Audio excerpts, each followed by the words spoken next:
வணக்கம். நான் இப்போ முருகனை பற்றி சில தகவல்களோடு நான் உங்ககிட்ட வந்திருக்கேன். முதல்ல என்னுடைய வீடியோவை ஸ்கிப் பண்ணாமல் பாருங்கள், சப்ஸ்கிரைப் பண்ணிவிட்டு பாருங்கள் மக்களே.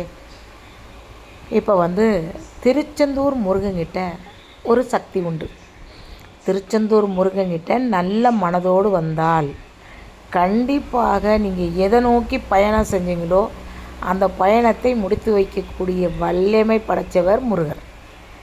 எதுக்காக இப்போ முருகர் முருகர் முருகர் வரீங்க? அவர் சோதித்து பார்ப்பார். உடனே நீங்கள் முருகரை நினச்ச உடனே அவர்கிட்ட வர முடியாது. எதுக்காக சொல்கிறேன் அப்படின்னா, நம்ம போகலாம். நீங்கள் எப்படி தெரியுமா அதை நினைக்கணும்? அப்பா முருகா நான் உங்கள்கிட்ட வரணும், அப்பா முருகா நான் உங்ககிட்ட வரணும் அப்படின்னு வேண்டணுமே தவிர, போகணும், லீவில் போகணும், கண்டிப்பாக லீவில் போய் பார்த்துடலாம், இல்லை அவருக்குன்னு நேரம் ஒதுக்க முடியாது, சரி லீவில் தான் போக முடியும், அந்த மாதிரிலாம் நீங்கள் யோசிச்சிங்கன்னா அவர் வேலையாயிடுவார், முருகர் வேலையாயிடுவார். ஏன்னா நான் நினைக்கும் போது தான் நீ என்னை அடைய முடியும், பார்க்க முடியும் அப்படின்னு அவர் நினச்சிப்பார்.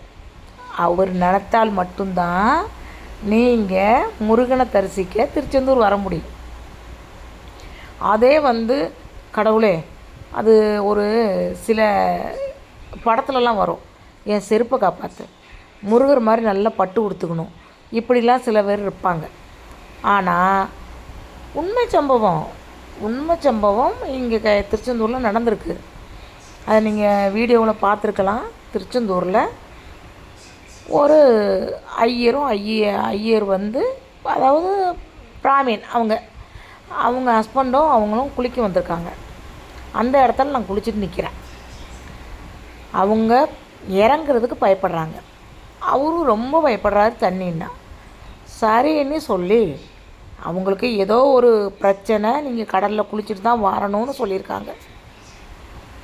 நான் என் பொண்ணுங்கள்லாம் குளிச்சுட்ருக்குறோம். அந்த அம்மாவை சரி நம்ம அம்மா மாதிரி நினச்சி நான் கையை பிடிச்சி என்ன பண்ணிட்டேன், சரி 3 முங்கு தானே முங்கணும், முங்குங்கம்மான்னு சொல்லிட்டேன். கடைசியில் பார்த்தா அது என்ன நடந்துச்சு தெரியுமா? அந்த அம்மா என்ன தள்ளி போட்டுட்டு அவங்க எழுந்திரிச்சிட்டாங்க. எனக்கு நீச்சல் தெரியாது. கை கொடுக்க போன எனக்கு அவங்களுடைய பாவம் கர்மா, நான் அவங்களுக்கு கை கொடுத்த காரணத்தினால என்ன தள்ளி போட்டுருச்சு. நான் நிறைய தண்ணியை குடித்து கடைசியில் என் மருமக அங்கே கொஞ்சம் லாஸ்ட்டாக போயிட்டு இருந்தாங்க. அவங்கள ஓடி வர சொல்லி என்னை காப்பாற்றி முதலுதவியெல்லாம் செஞ்சு என்னை காப்பாற்றிட்டாங்க. அதே மாதிரி தான் இது உங்களுக்கு புரிஞ்சிருக்குன்னு நினைக்கிறேன். இந்த வீடியோ பிடிச்சா லைக் பண்ணு.